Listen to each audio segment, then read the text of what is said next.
Good morning, everyone. I hope we're all doing well today. Hopefully, my mic is working. Hello? Okay, there we go. um, I might be having some technical difficulties this morning, seeing as my region got hit with a pretty bad storm. Power went out last night. Lots of wind, lots of heavy rain. Everyone's okay. I hope everyone out there is okay if you were in the Iowa area and got hit with this storm. Hope this music's not too loud. I'm going to drown it out just a little bit. Make sure that y'all can hear me. I'm trying not to be too loud as I am in an apartment building at 4:30 in the morning. But hello, forgive my sleepy voice. It is me. It is I Vistraz. The reason for your satanic panic. Welcome back to my stream if you are a continuing viewer from yesterday. I apologize if there's any like weird dings or knocks or odd sounds that seem to come from my mic. I have a habit of punching my mic stand, and the damn thing's made of solid metal, so yeah, it's got to make some odd fucking noises. Yeah, hello, welcome. Yesterday we discussed how to dungeon master the bare necessities, if you will, improvising your setup and yeah, your players, setting down your rules, communication, all that fun stuff. Today I thought we could branch off of that and dive into making a one-shot. This is probably a scattered brain way of doing it, but I'm trying to cover like everything from concept to implementation and all that fun stuff. So yesterday's it was all the like, okay, here's the bare necessities if you want to DM and just get up and go with nothing at all. I still stress improvising is going to be your best tool. The more you're comfortable with that, the more confident you will be as a dungeon master. Why am I covering a one shot when most campaigns are multiple quests? When campaigns are months to years long, why cover a one shot? Because at least what I have found has been, if you start small and you get a snippet, God, what's the word I'm looking for? Brain, help me. Wake up. If you get a taste for what you might want to do and what the players might want to experience in an adventure, a one-shot is a great way to do that. So what is a one-shot? One-shot is usually a self-contained session. By that, it's like one adventure. Usually happens in one session. It can happen in multiple.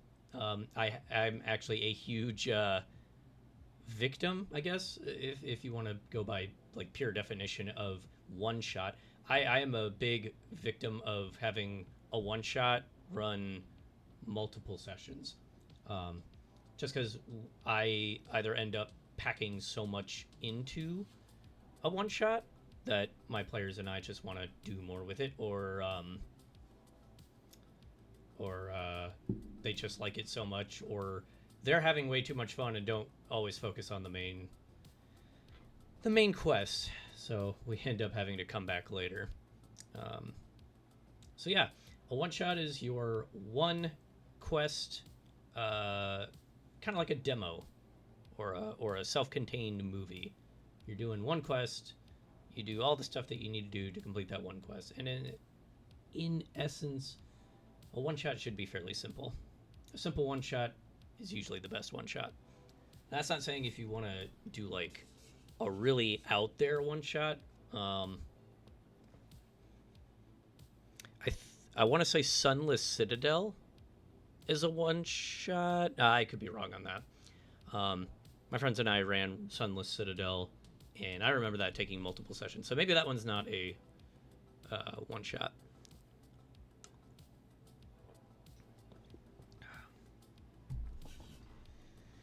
Sorry about that. But yeah, a one shot, self-containing adventure, usually one session. It can go longer. It is not a red flag if it goes for about 2 or 3 sessions. Now, if you start hitting like 10 sessions, you might have a campaign on your hands. I'm just saying. Usually, once the adventure is done, the one shot is done. You can return with those characters. You can go back to that setting. I usually have been. Let me rephrase that because I don't know where I was going with that. I have kind of changed my stance on one shots to be. I use them more as like either one-off adventures or to test how a new setting will be for my players. So, like, say I'm very interested in playing in a Dragonlance setting. I think I'm the only one in my group that's kind of got a. Oh, excuse me. I think I'm the only one in my group who has a interest to play a Dragonlance setting or campaign relatively soon. And by soon I mean sometime in the near future. We have so much going on, we're not never really going to get to it. But I would love to do a one shot in Dragonlance. So yeah, that is that. I think I lost my whole train of thought on that one. So I'm sorry if this is sounding like rambling, which is what it is at this point. But yeah, let's dive into the nitty gritty in starting a one shot. Pick your setting. Like I said, this can happen in one of 2 ways. You can use a pre-established setting like Faerun, which is the most common. You can use Dragonlance, which has the world of Krynn. You can have Greyhawk. You have Spelljammer. You have Eberron. Those are also the common ones for the Dungeons and Dragons moniker. I don't know if I'm using that term correctly, but yeah, you I can't word. Generally, those are the go-tos if you're using Dungeons and Dragons. If you're homebrewing, if you are strictly this is going to be a home game and you want to use something a bit more personal, or you want to make your own, make your own. With that in mind, I would recommend you start with your starting location. Use the you all meet in a tavern, you all meet in an inn, you all meet at a bar, something like that. There's nothing against using that. A lot of good adventures start with meeting at a bar. But establish that starting location first. When picking a setting, I know I'm jumping back and forth. I'm going to try and figure my shit out here. When picking a setting, research. And like I said yesterday, research to your comfort level. If you feel like you have enough information that you can confidently run a one-shot, you're fine. If your players ask you questions that you don't know the answer to, Google is your friend. You have it on your phone. Everyone has it on their phone. Don't be afraid to use it.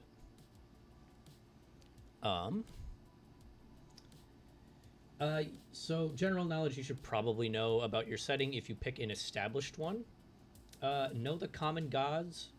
Know the laws of the town that you are starting in. It doesn't have to be every single one of them, just like the big 5 or 10. The ones that are obvious. The ones that are like, you punch a guard, you're going to jail. The guards aren't going to be like, oh, I was being a dick. Thank you for socking me in the face.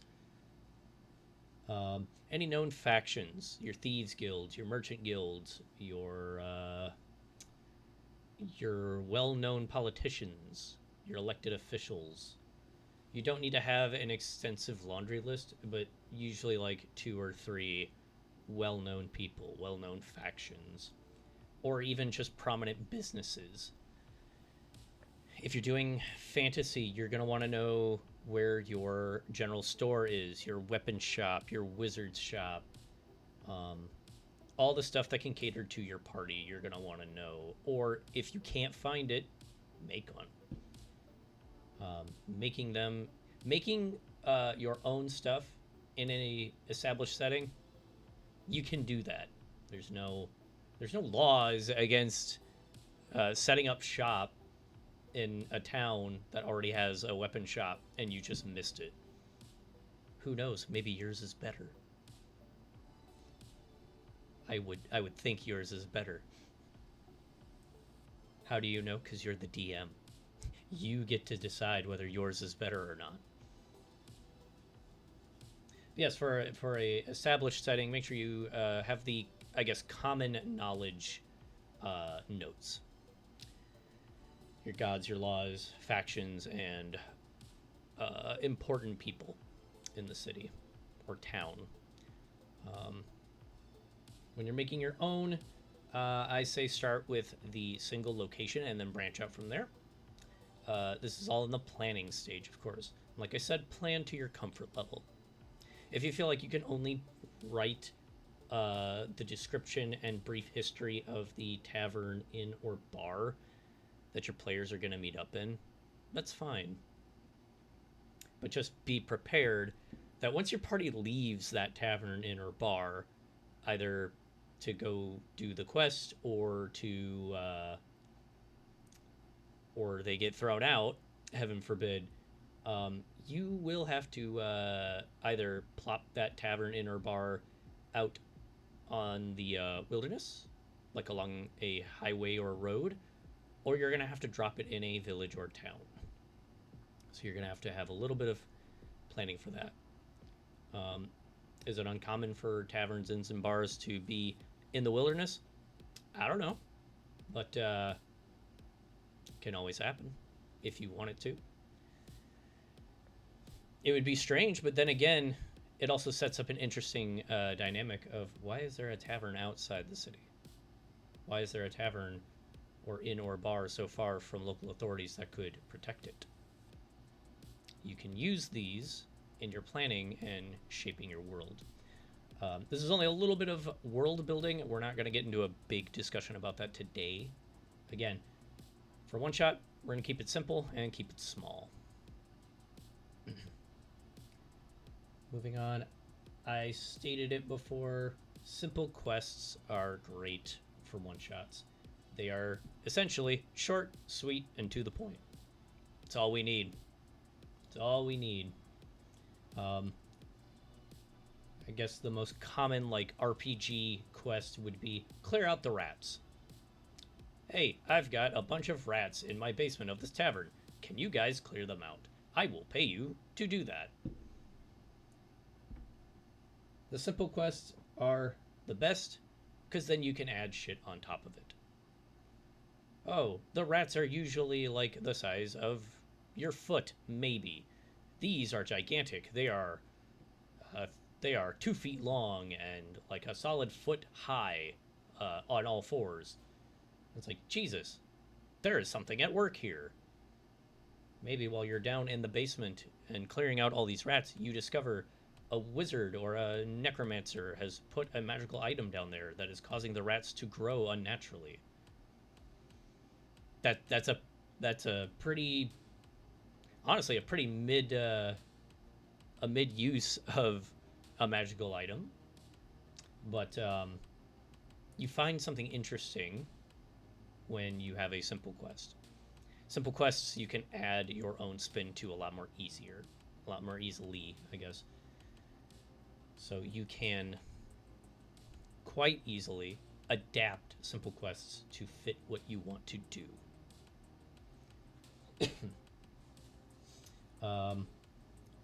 Kill a low-level monster or beast is a common one-shot quest. Go to this location and slay this monster that has been causing me trouble. Heists are other good one-shots. My group and I love to do heists. We'll seek them out even in our own campaigns. just because we think they're fun to plan. And when shit falls apart, because nothing ever survives contact with the enemy, um, it's just great to do. It's fun, especially when dice rolls fuck up and we are either getting caught or close to being caught. Um, Finding missing items are also simple quests that you can use. Simple tasks are really good because then you can add on something else to it. Like I said before, you can add, you can weave in hints of current events that are going on in that setting. You can you can drop backstory hints, like maybe someone's important character from their backstory is somehow involved. Um, you have options when you just pick a simple task that you can just keep adding on to as you plan. And don't forget what we discussed yesterday. What are they? What is your party trying to do? Are they after an item? Are they going to a location before something else? Are they trying to kill something? Are they trying to find something? Are they simply delivering something? That's a simple task. It could be a high value item that the Thieves Guild is after. And they're just sending waves and waves of rogues and thieves after the party so that they have to keep avoiding these bandits over and over again. And your party can either fight them off or be clever and try to outwit them. That's an option. But keep your tasks simple for one-shots.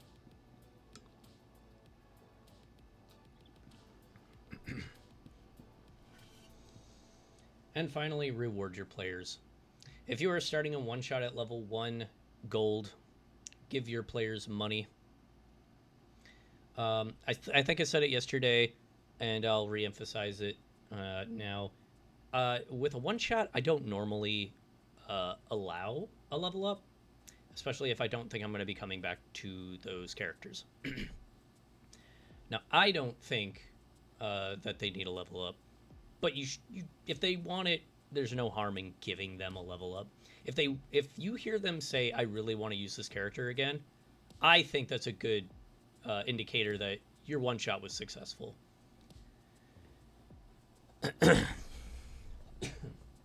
Oh, excuse me. But yeah, I've had plenty of my players say, "I really want to use this character again." And when we've done like 5th or 10th level one shots, I have honestly heard them say, "I need to de-level this character because I want to know how they get to be where they are in this one shot." And I like that because that's an interesting concept of how did they get there. And then if you want to, as a DM, you have a chance to worm a narrative into matching your leading up to your one shot. How those characters got there, how they became the characters they were when you got to this moment in their lives. Let's see what else. One shots are actually pretty simple to set up. Like I said, you want a simple task or a simple quest. You want to expand on it based on its simplicity. I really don't know if what I'm saying is making sense. It's so early in the morning. But one shots, when they're simple, are the best. It gives you grounds to it gives you the best groundwork to work with. And take notes. Take notes of your NPCs. I think I said that yesterday. Notes are your friend. They can be as short as you want them to be. Let's say I have a gnome bartender. It's a she. It's a woman. They're in their 40s. Has red hair. Really high pitched voice. Has owned the bar for 40 years. So my notes can be as simple as uh, bar owner, 40-year-old gnome, red hair, high pitched voice. That's it. That's all my notes have to be, and of course, maybe a name if I want to actually know this character, like actually reuse them. Because I can't tell you how many times my party and I have gone back to a tavern or inn, and we just harass the owner. I can't tell you how many times we have probably harassed so many bar owners in our campaigns that our DM probably has good reason. If this was the real world, our DM probably has a really good reason to throw us out. I think at one point we destroyed a bar that may or may not have been purely my fault. I don't remember. It's okay. I only suggested that we cause some rabble rousing, some trouble afoot in the town. Alexandria. Yeah. So I do want to share a one shot that I worked on. I think it was my last Halloween one shot. Let's see here. Yeah, it was Halloween of 2023. This one shot was called Murder at Dusk Manor. And basically how I planned this was essentially a sandbox. I I made a murder mystery in a manor in Waterdeep. So I guarantee you this does not exist in Faerun source materials anywhere. It's purely homebrewed. I don't think any characters like this exist in Faerun proper. So it's completely made up. No lore accuracy, no whatever. So the way I introduced this to my players was, first of all, I asked if they wanted to do a Halloween one shot that year. They all really like my one shots. I feel confident enough to say that without bragging. So the way I introduced it to them was that I made up this letter that I sent to them, and it also contained the character restrictions and requirements that I wanted my players to contribute when planning this adventure. Pardon me. So let me see if I can. Can I add a add source? Can I get a window capture? Add. Let's see here. Properties.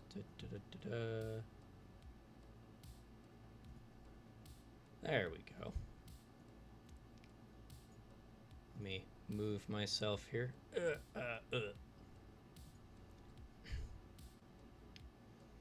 All right. So this was my letter that I sent my players. Let's see here. I'm kind of. Oh. Wait. What? Oh. Okay. Nope. I don't. Stop grabbing things. Oh my god. Professionalism. Okay. This is the letter I sent my players. To whom it may concern, your presence has been requested by the Lord and Lady of Dusk Manor in the fair city of Waterdeep. We would be honored to have you in attendance to celebrate the recent marriage of Lord Eddard Dusk and the beautiful Lady Willow Dusk. It would be our pride and pleasure to have you in attendance, as we have known you for far too long to merely leave you out of such a splendid day. In truth, I understand if you do not wish to attend. I, Lady Willow, have been the unpleasant source of many dreadful mishaps that have befallen you. Though I hope this invitation can be the beginning of a renewed friendship that will last for many years to come.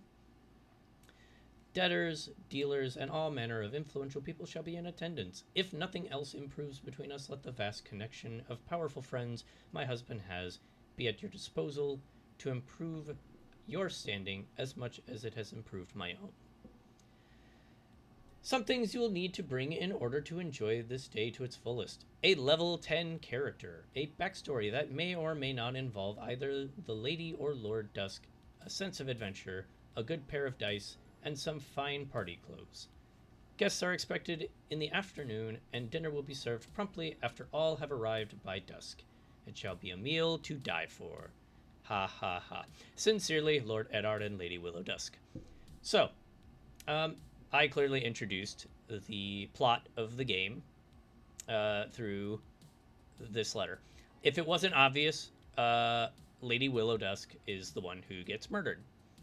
And also, I was trying to give my players as much for hooks to get involved into the, I guess, plot as possible.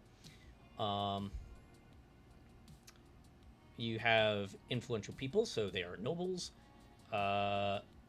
Willow has been the source of many incidents and misunderstandings in the past. This gives the players a person to point a finger at for any mishaps their characters have had. They can have a good relationship with her husband. They can have a good relationship with her. This is just something that I thought would be fun for my players to latch onto, and for a quick and good reason for their characters to have motivation to go to the murder mystery. Let me just hide that real quick. I don't need to show you guys everything that I did. Let's see here. So here is all of the plot central information. These are my notes. So what I took down for my for this one shot. You do not need to have as complete a list as I did. I mean, I went into Willow's age, her race, her background that didn't really come into play at all, but just gave me perspective on what kind of mentality she had. I wrote a paragraph of public knowledge that everyone should know about her. I wrote up the backstory of Willow, of what she's truly capable of, what she came from, and all that. Her connections, her relationships, all that. I did the same thing with Eddard. The plan, who the murderer's plan was. I also made a homebrew spell for this. So I'll go through this step by step. So following our outline of keeping it simple for a one-shot, what was the task of this one-shot? The task, in my mind, is to have my players solve the murder of Willow Dusk. Sorry, I had to scratch my nose, so I jittered out a bit there. My players were supposed to solve the murder of Willow Dusk. Let's see here. Let's go down to the plan. So I'm going to spoil it right out of the bag. Willow is the murderer. Willow was planning to attain immortality, and in the process discovered the secret of lichdom. She figured out how to become a lich. So she faked her death, and as the night progressed, once a certain amount of time had been spent, Willow would return in her lich form, and my homebrew spell, in conjunction with a couple other things, would provide her the youth, that appearance of being youthful. I make things a little complicated with backstory, but the overall goal was they have to discover Willow is the murderer, and that she set up this big, elaborate plan. So let's go over the plan. Willow wanted to gain eternal life so she may live with Olivia forever with the riches from Eddard. when his time comes. She stole the tome of forbidden knowledge from Fierna, the archdevil, to learn the secret to obtaining lichdom. She found the recipe for the drink that will kill her and put her soul in a phylactery of her choosing, but she could not stand the idea of looking hideous as an emaciated walking corpse. Thus, she returned to her mistress, Baba Yaga, and stole from her the forbidden glyph Tasha's Insidious Sanctum. That is the homebrew spell that I came up with. The glyph would drain the life force of others and preserve her beauty. That is what her theory would suggest. So I leave it open to interpretation that even my homebrew spell would not accomplish what Willow was aiming for. Willow organized the party to gather those who held sway over her and Eddard, and hoped to drain them of their energy, preserve herself, and live eternally with her love. The only caveat is that in order to complete the potion... well, I used complete a lot there. In order to complete the potion, to complete her transformation, she need the blood and betrayal of a loved one, Eddard. Willow drugged Eddard, dragged him into the wine cellar, and murdered him, draining his blood and taking several body parts. Afterward, she covered the scene by laying bricks to hide her deed. So that was her plan, and that's what occurred before the party arrived.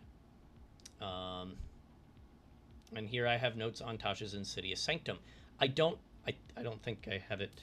Oh, I do have some notes on how it actually works. So let's go over that.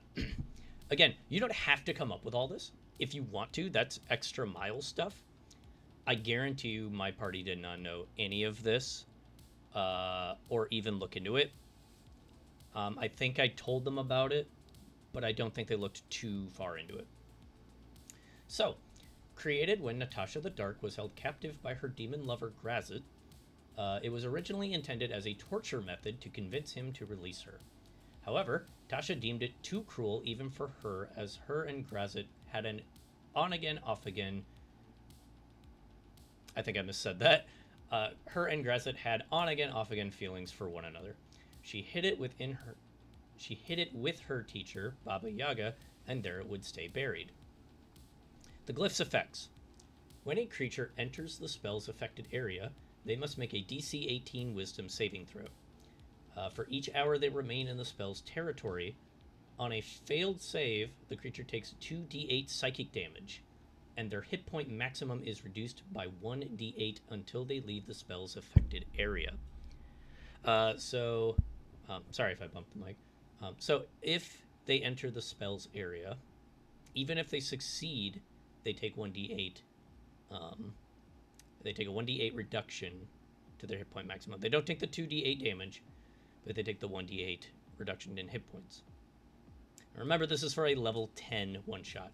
So in theory, level 10 characters should be able to tank that for a little bit.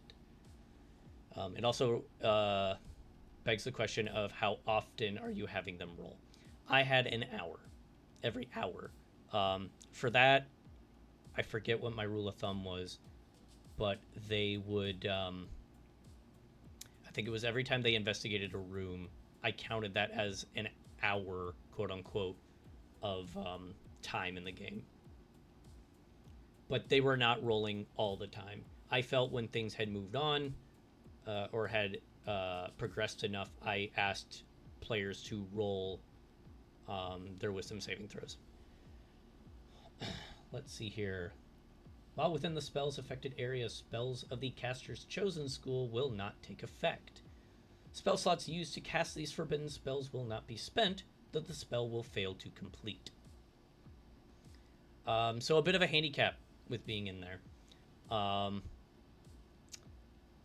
go on to say extraplanar beings that enter the space will lose their ability to leave the space with the use of magic until they physically leave the spell's affected area.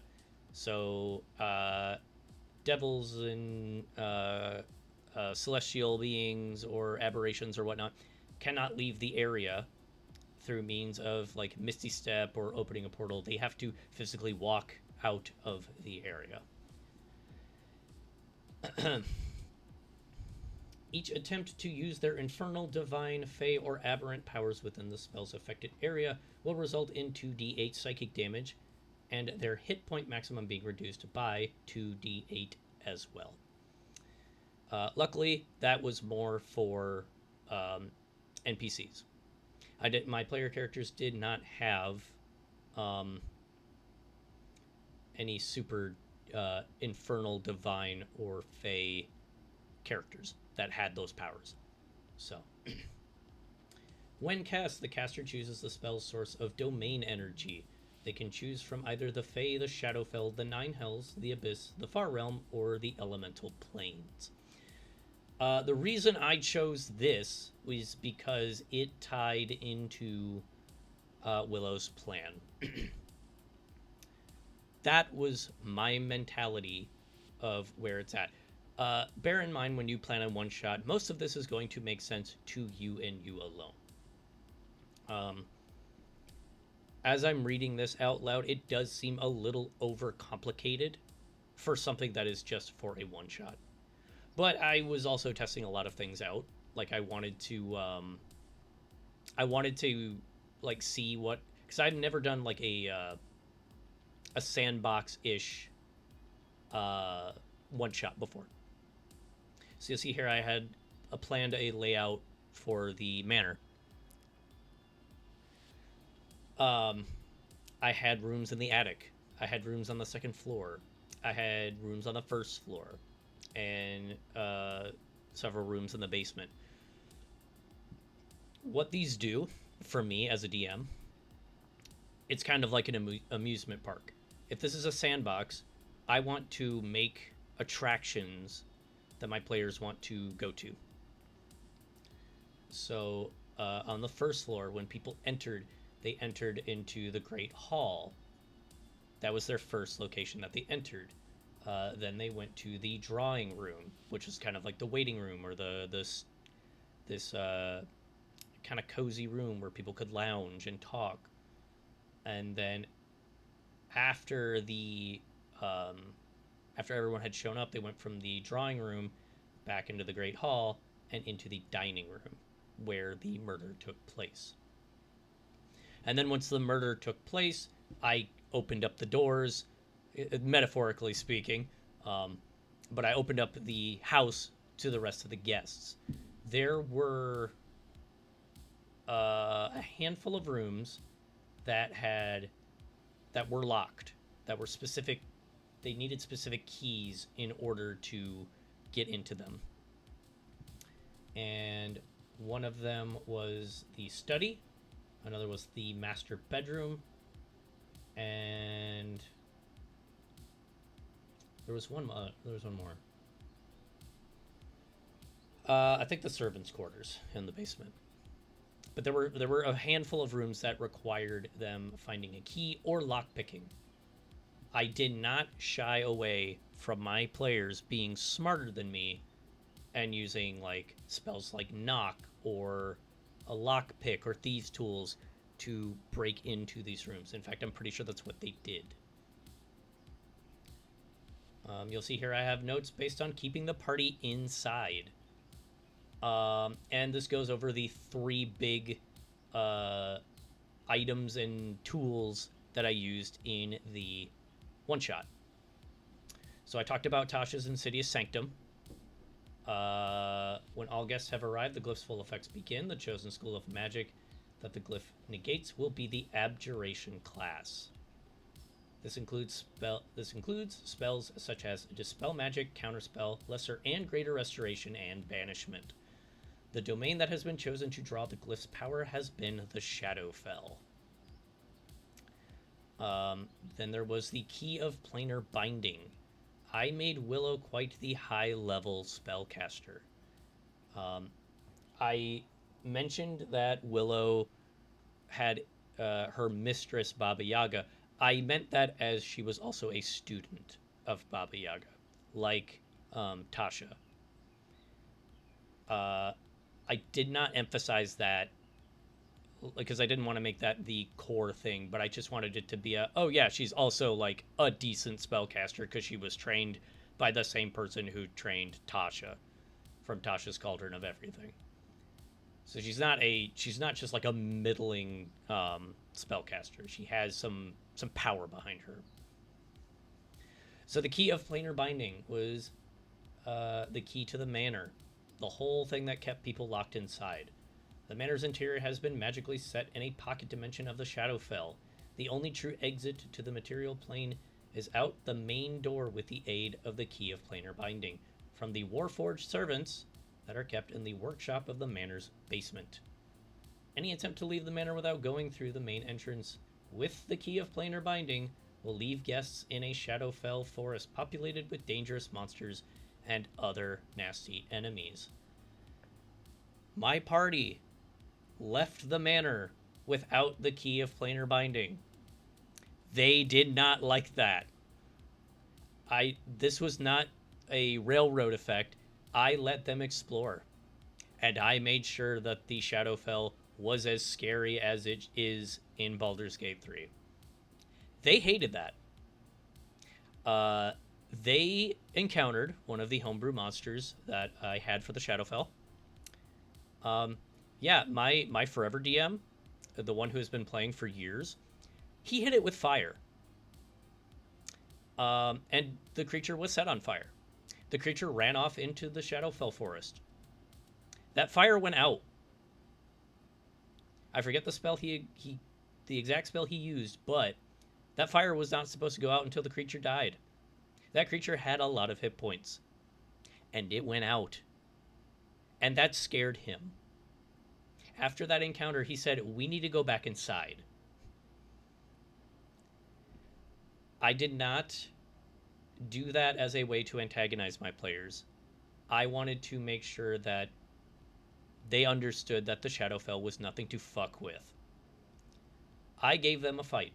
It was not an unfair fight. They had the numbers, they had the spells, they had everything going for them. I just gave them something that they were not familiar with. And they hated it. And by hated it, I mean they feared it. They weren't terrified, but they didn't want to mess with it. So, just bear in mind when you plan something like that, you are not antagonizing your players. You are simply setting a... what's the term I want to say? Not like a ground rule, but you're setting... I guess you're reinforcing the stereotype. The Shadowfell, in like lore-wise in D&D, is not a place you want to be. You don't want to be in the Shadowfell. That place corrupts creatures. If you've ever made it to Act 2 in Baldur's Gate 3, it is the land you're in is cursed by the Shadowfell. It corrupts. It makes things worse. And that's what this creature was. It was a horrifying, corrupted creature. And when my player realized that, yeah, he did significant damage to it and it fled, and then the fire that wasn't supposed to go out until it died went out by something else, he took that whole, there's a bigger fish, and I don't want to meet the bigger fish. But that's enough about that. Our third item that I used for this one-shot was the Stone of Absence. A large, exquisite, and eerily illuminating stone that has been affixed to the grand chandelier that hangs at the top of the main tower and the manor's central tower that overlooks the grand hall. The stone creates a dome that encompasses the whole manor and negates all spells of the Conjuration School, including Summon Elemental, Summon Draconic Spirit, Create, Destroy Water, etc. If shattered, the stone's dome is destroyed, and so is the protection it brings in conjunction with Tasha's insidious sanctum. Now, as a DM, I will admit that how does the Stone of Absence and Tasha's insidious sanctum form a protective barrier? You got me on that one. I don't even know how that was supposed to take effect. I just did it, and no one questioned it. But why do I have two items that negate schools of magic? Because those schools of magic cause a problem for me. if I were to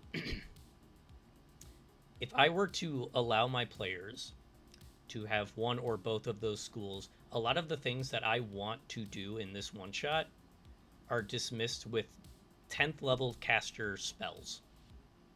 Um, and I looked up these spells. These spells for Insidious Sanctum and Stone of Absence, they are 10th level spells, the higher end.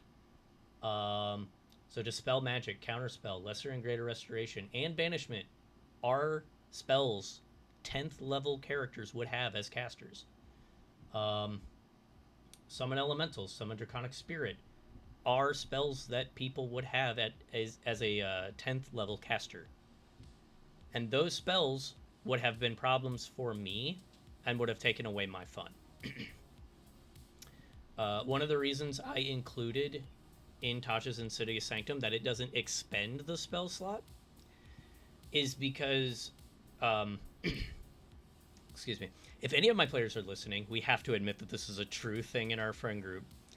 When we cast a spell and it pop fizzles and the spell slot is expended, we're kind of pissed off. We get a little upset.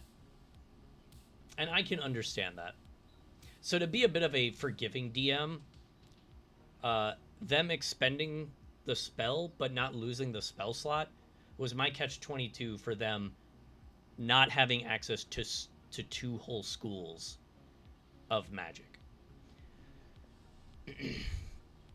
Key items that I needed my party to find. And here's the thing. They found hardly any of these items. They did not find this Scroll of Dead Magic or Anti-Magic. They did not find the Book of Forbidden Knowledge. They did find Willow's Phylactery. I'm trying to remember if they found her diary or the journal. I don't think they did.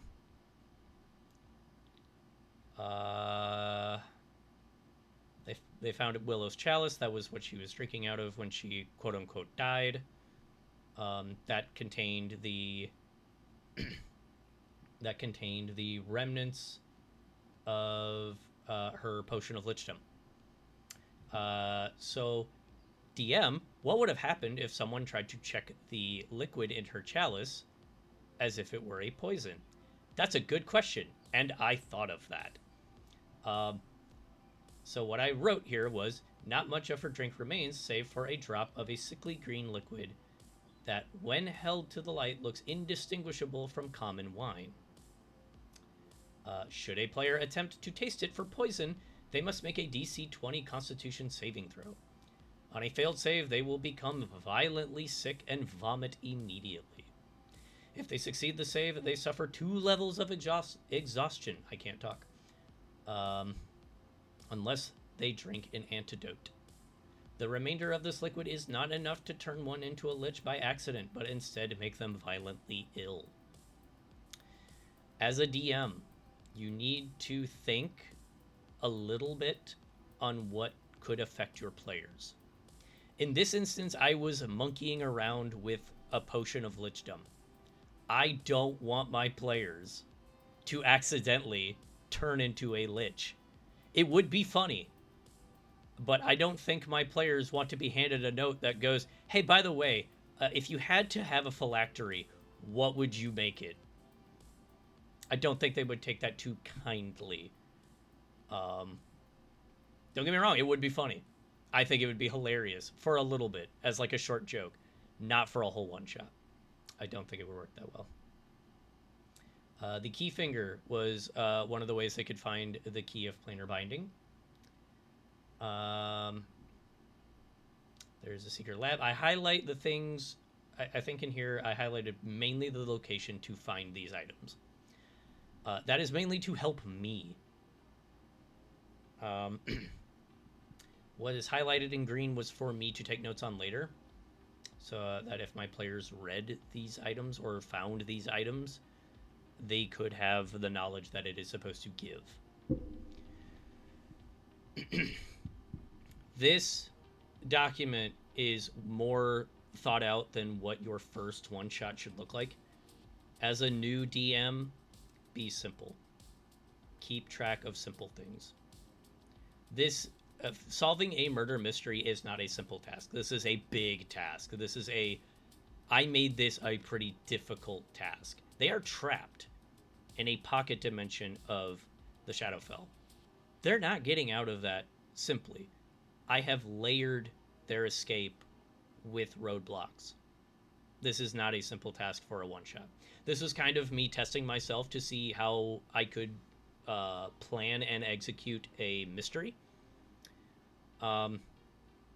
If I remember correctly, I was pretty bad at involving the NPCs. There were a good number of NPCs. There were at least 5 or 6 NPCs, and I just didn't use them. Mainly because I wanted to focus on the players and how they interacted with everything. I wanted to focus on my players because that's the point of the game, is to let your players enjoy the time. Let's see, what other... Time limit. I had a time limit because we were on like a 4-hour session. People had to work that day. So I wanted to get this done in 4 hours so people could have fun and move on. The time limit section was mainly to remind me, hey, this has to go. So when 4 people have succumbed to the effects of the insidious sanctum and their life force has been drained away, Willow will be revived in her true lich form, as well as recover her expired beauty in an attempt to kill the remaining guests, who would speak of her horrible deeds. So I kind of made this seem like the, I don't know, kind of Dead by Daylight, where the time's up and you have to fight the big bad.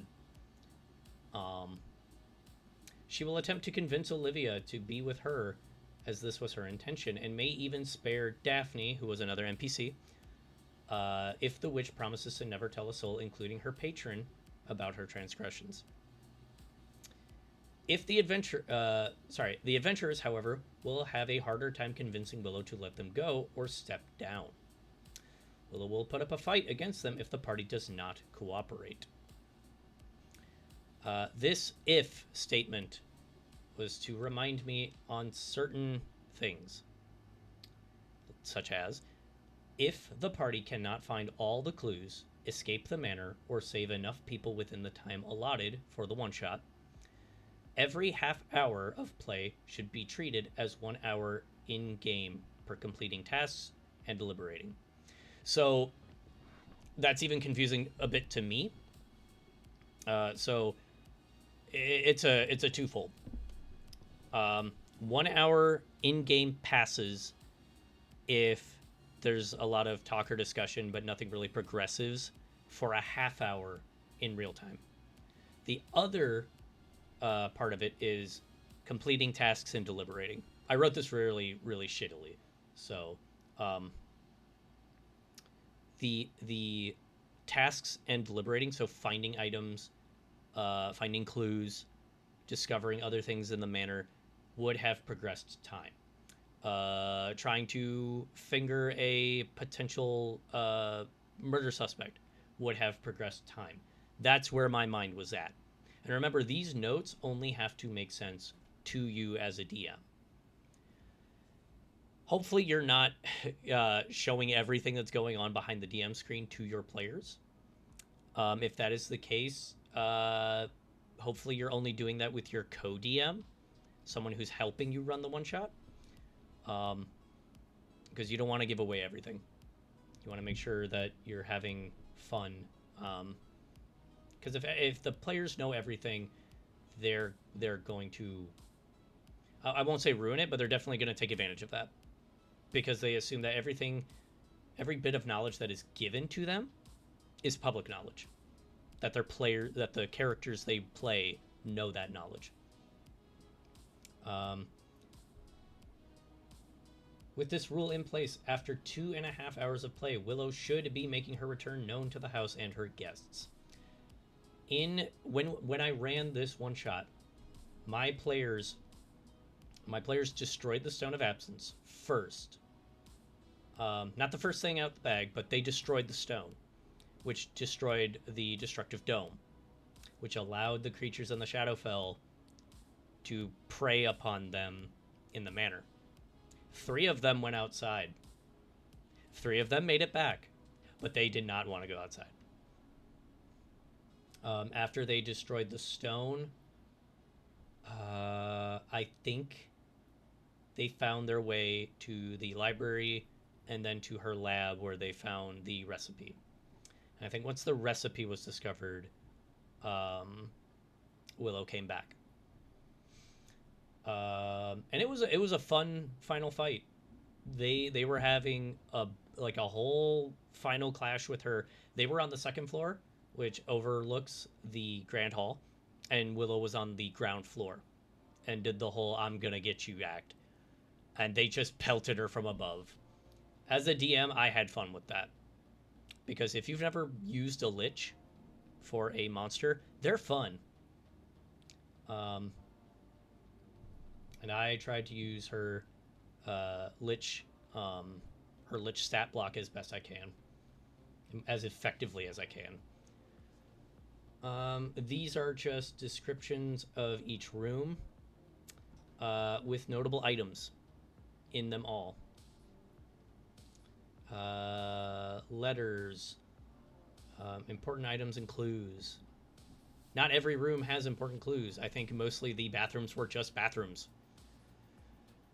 Yeah, second floor bathroom. There are no notable items here.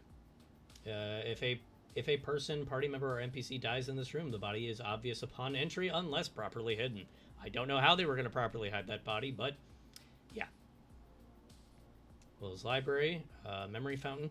I don't think memory fountains are actually something in canon D&D. I think I took that from Harry Potter and just stuck it there. So yeah.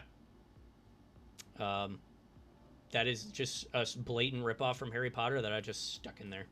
Why? I felt like it. No one questioned it either. I don't think anyone questioned it when they observed it. The books I added to the library. Because what's a library without some books? You can fluff like books. You can say, oh, there's tons and tons of books. I knew they were going to ask. Here's the funny thing. They did not ask. They did not ask for these books. I had to be like, can I please tell you some of these book titles that I came up with? Because oh my god, these are cringe. What to cook without having to look. Brewing your stew. A lot of these are also like, I picked a lot of authors from Baldur's Gate. So Ethel Haggerty. Auntie Ethel.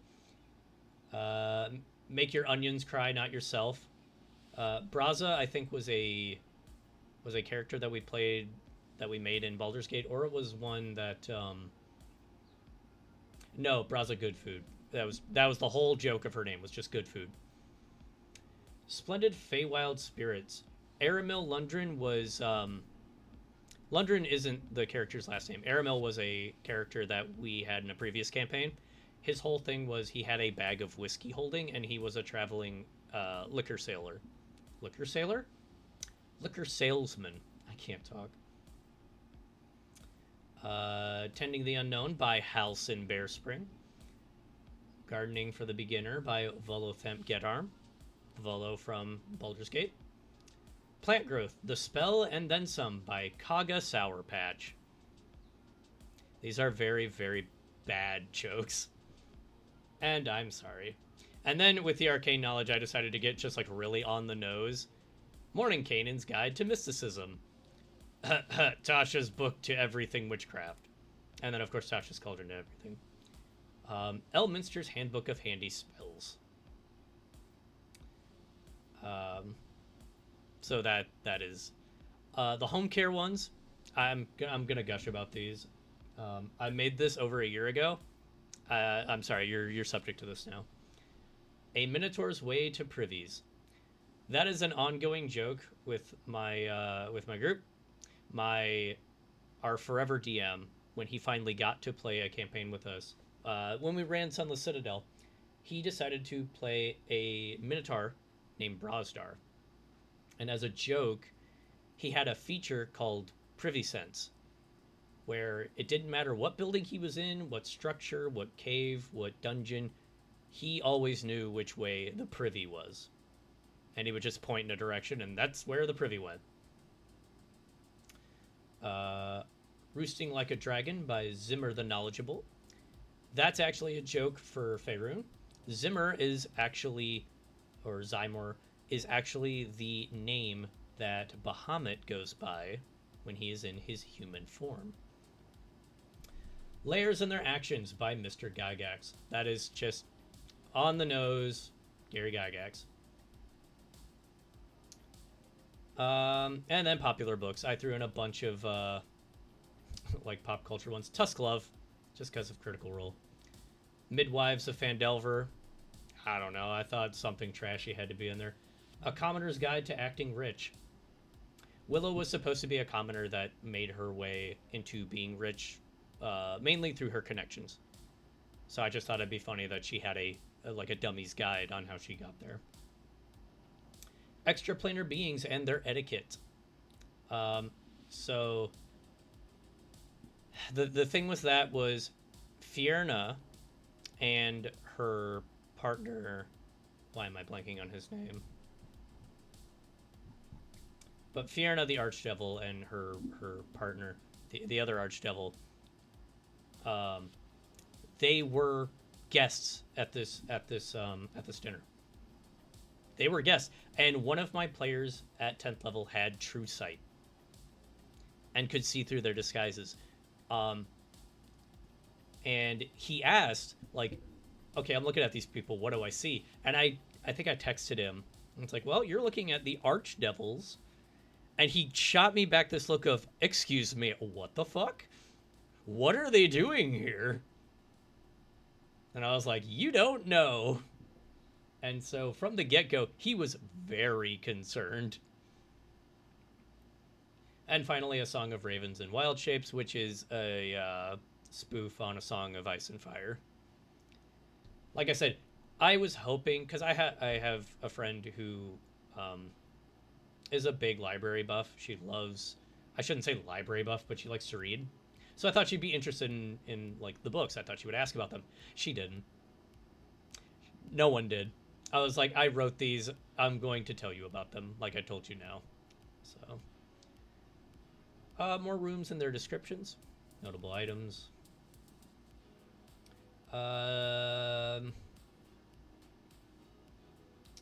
Dining room had a lot of the clues. Let's see here.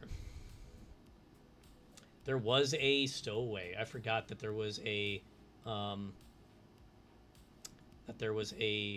druid who was like a stowaway for this entire thing. I forgot about him. I just straight up forgot about him. So as a DM, check your notes. Make sure you have everyone in place. Take the time to read your descriptions. Even when you're running it, you have to remind yourself. Because as the night progressed and the Insidious Sanctum, was draining life energy from the NPCs, my players just heard a thud downstairs. And it was the funniest thing because he was a fly on the wall. Literally, he was wild shaped into a fly. And I know druids probably can't wild shape into flies, but whatever. You're a DM, you do what you want. But yeah, he lost all of his hit points. He was killed outright. And so he was downstairs in the bathroom and just fell out of the door, dead. And everyone was like, huh. All right. Well, sucks for that guy. And so they just carried on. So yeah, please read your notes. Double check your notes, even when you're running the game. You are a human. You will forget things. I forget things. If I can DM, you can DM. Conservatory, the basement. So, let's see here. Again, when you're planning a one-shot, please, especially as a new DM, make it simple. Give them a simple task. This was me trying to test myself.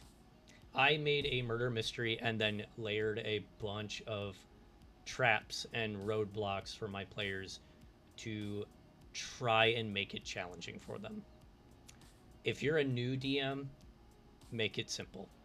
It's simple so you can remember, and it's simple for your players to pick up what they need to do. Oh, we need to kill X rats.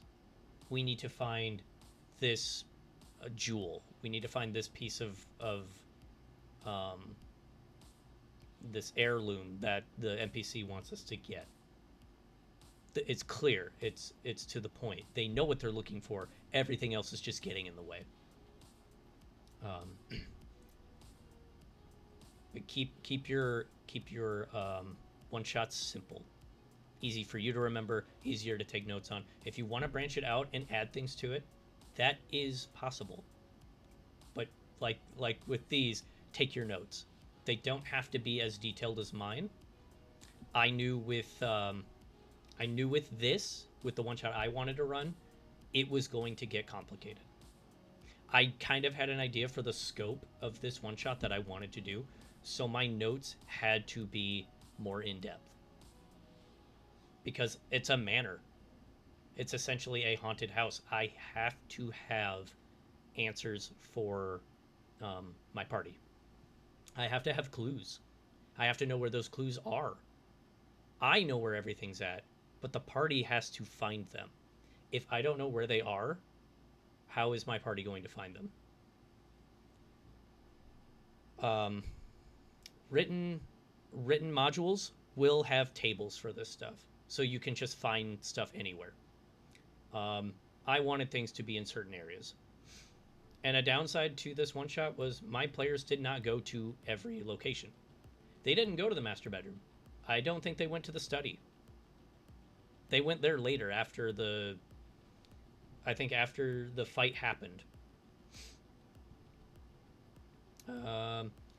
Notes on what's in the diary. I gave a summary, and I also read the whole thing. I also wrote the whole thing out loud. And I asked my players, do you want to read it word for word, or would you prefer a summary? And most often, they took the summary. Again, as a DM, prep to your comfort level. This is what I was comfortable with. I wanted to provide options, and again, I was testing myself. I wanted to see how much I could prep. How much was actually useful in a game. I have a lot here. That's what I was comfortable with. You can be comfortable with as little as you want. But just know that your players will ask questions. And if your notes don't have the answers, you will be sitting there with a, well, I don't know. And again, that shouldn't be a smack on you, but if you don't want to feel, I know with me, if I'm caught with a, well, I don't know that, it makes me feel embarrassed, and I don't really want to deal with that. So, notable people. I keep talking about Olivia Von Cross. She was a vampire that was in love with Willow. Willow wanted to do a Bonnie and Clyde where they run off together. I don't even know if Bonnie and Clyde was the right reference there. Daphne Orenthal. Daphne was Willow's first love, and also a student of Baba Yaga. Baba Yaga, by the way, I don't think canonically just takes a class of witches. Baba Yaga doesn't do that. I don't think so. So this is also homebrewed. The fact that Baba Yaga had 2 more students after Tasha is not canon. You don't have to be canon. Belial and Fierna. Those were the 2 archdevils that went by Balder and Fiona. And they were discovered like that. That is so funny to me. Yeah, I don't know their ages, so I just put question mark.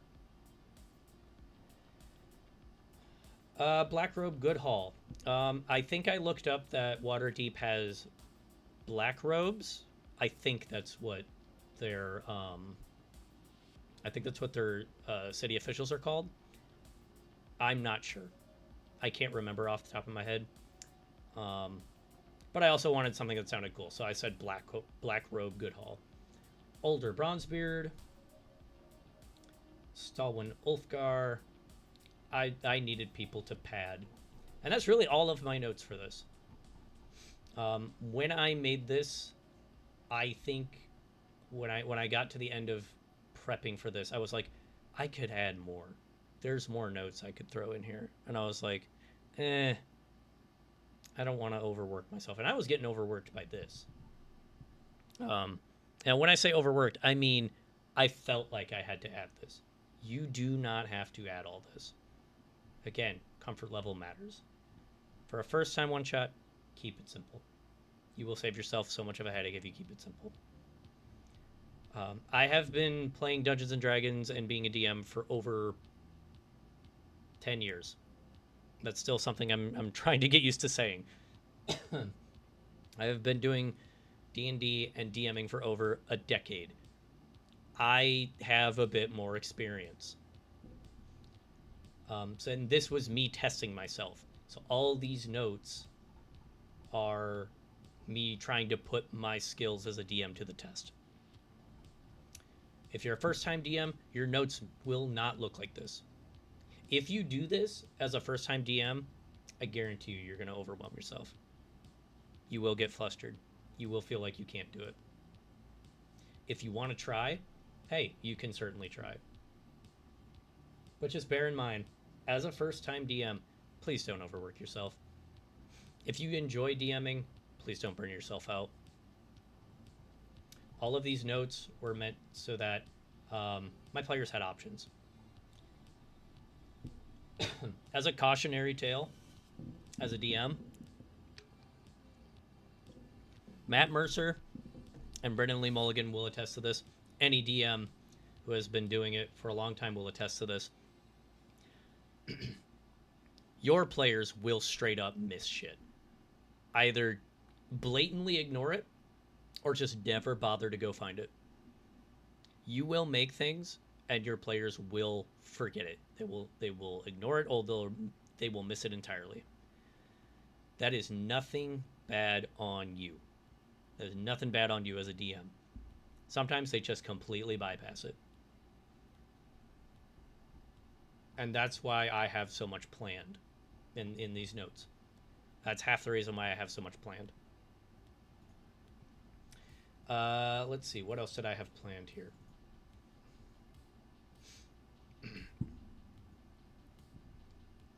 Yes. My notes on how the evening went, the setup. Basically, how everything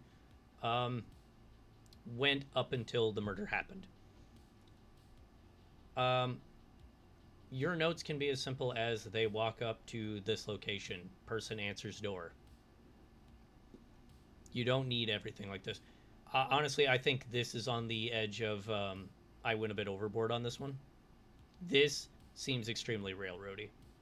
Now, a year later, pretty much, this seems way too railroaded.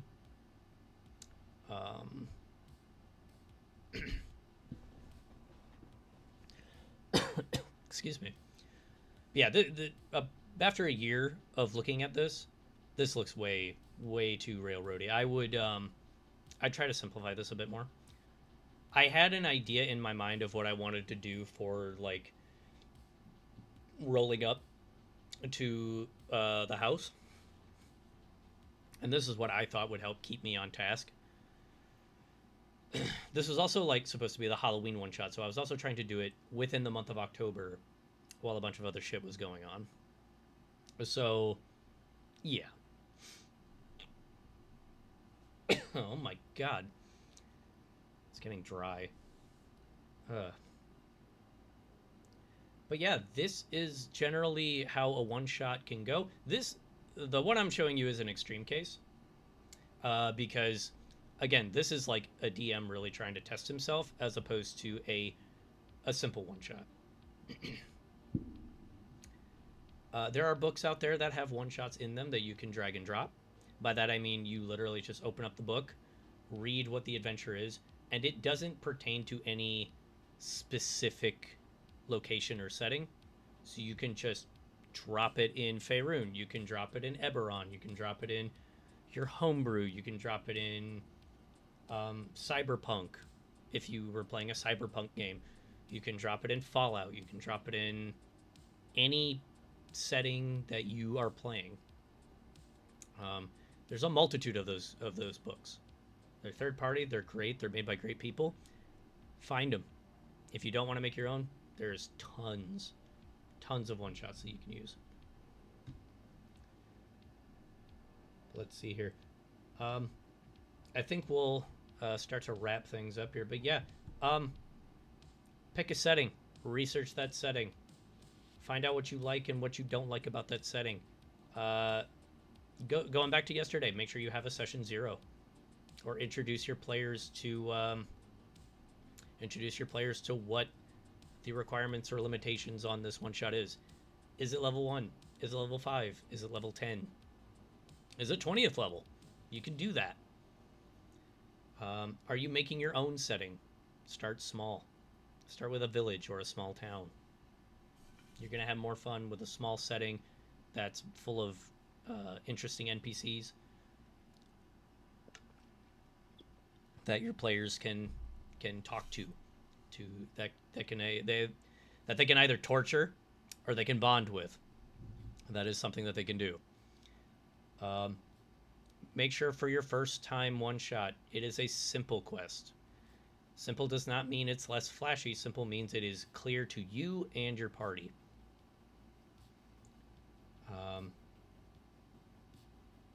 Heists are good. Tasks are good. Recovery for items or money is good. They're simple, and you can add factions to stop you. You can add puzzles to stop you. You can add lore into these puzzles and factions to stop your players. One shots are meant to be. One shots are like centralized. That's not the word I'm looking for. One shots are concentrated. One shots are concentrated D&D. You get everything in one session. They are the one-off games. They're the pick-up, sit-down game. So you are there to have fun. If it expands into a campaign, which we'll cover later, that's awesome. That is awesome. And then finally, at the end of your one-shot, reward your players. Money is always going to be welcome. A level up if they're asking for it. You may never come back to these characters again, but if they want to level up, that's not going to hurt. Giving them a house. Giving them the town's eternal gratitude. The end of Murder at Dusk Manor. How did that end? They defeated Willow and found her phylactery, which was the painting of her and Eddard that hung in the Grand Hall. They destroyed it and set the house on fire. How did they escape? They got out the main door, but I'm trying to remember how they got out the main door. At some point, they found a key of planar binding, and they unlocked the door and got out.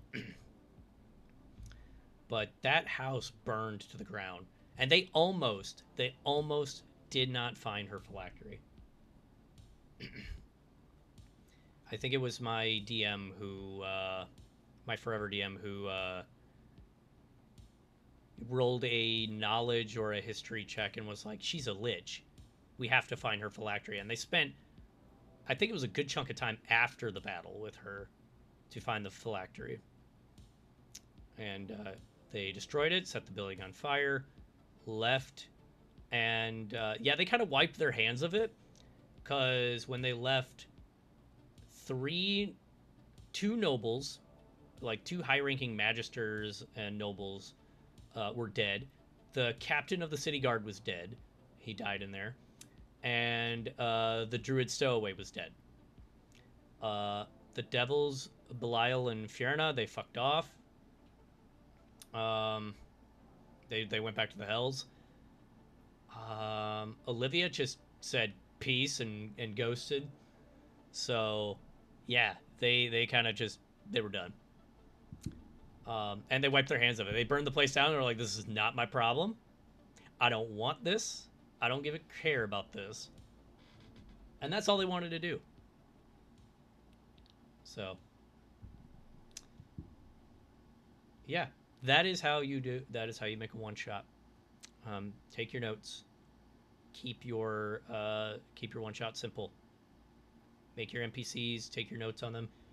Prep to your comfort level. And just remember, like we said in our last lesson, improvise. Because I guarantee you, your players will find the hole in that ship. They will do something that you were not expecting. Like, I did not expect them to break the stone. And I asked them on several times, "Are you sure? Are you sure?" They said, "Yeah, no, fuck it. I'm going to break it." When they went outside, "Are you sure you want to do that?" "I probably shouldn't, but I'm going to." So that's what they did. I hope this has all been helpful for you guys. I hope my ramblings have been somewhat useful. I have enjoyed this. Even I feel like my brain has somewhat come online a bit better. But yeah, thank you so much for watching. I hope you enjoyed this. I'm going to wrap things up here. I got to go pick up my fiance from work soon. But I hope these have been helpful. I'm planning on doing more. Tomorrow will be my last stream for the week, and then I'll be back on Monday. So the VOD for yesterday's stream will be going up to YouTube today. Keep an eye out for YouTube Shorts and TikToks. I'll be making some of these, trying to condense them down, but we'll see how that goes. So yeah, thank you so much for watching, guys. I am Vistraz. I am the reason for your satanic panic. I hope you have a great day. And until then, I will see you next time.